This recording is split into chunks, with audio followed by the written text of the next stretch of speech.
check po natin yung moisture content ng kahoy. Medyo basa pa yung kahoy kanina, hindi siya masyadong umaapoy. Binilad natin sa araw. Tingnan natin. Check natin.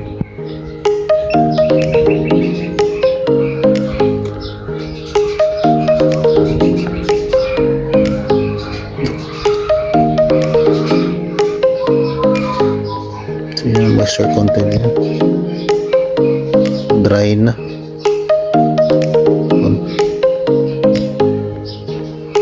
Dry. Okay. Dry na to.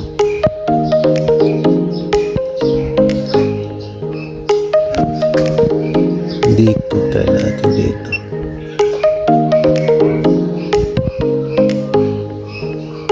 Dry.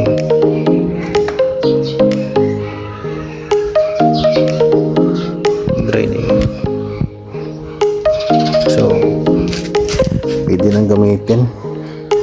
So follow, like, and share sa mga bago nating engineering and technology innovations and solutions.